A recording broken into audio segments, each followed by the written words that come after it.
Hi, this is Matthew from Perceptive. In this lesson, I'm going to talk about choice overload and what happens when there are too many options. Customers love having choice. If there are options and you're in charge of making a decision, it empowers you. The more choices there are, the more chance you'll be able to find the perfect match that helps future-proof the purchasing decision. However, there are not always obvious winners and losers when making a decision, and this is where choice overload can become apparent. So what is the effect of choice overload?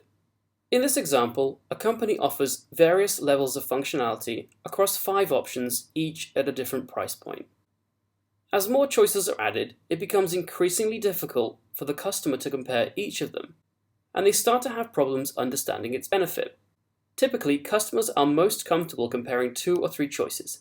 Any more than that, and they can become stressed. So it's very easy to confuse a customer.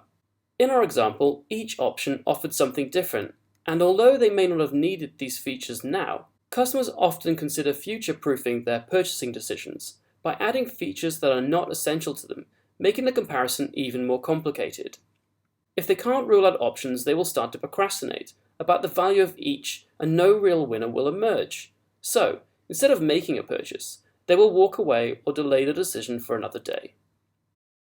So how can we alleviate choice overload?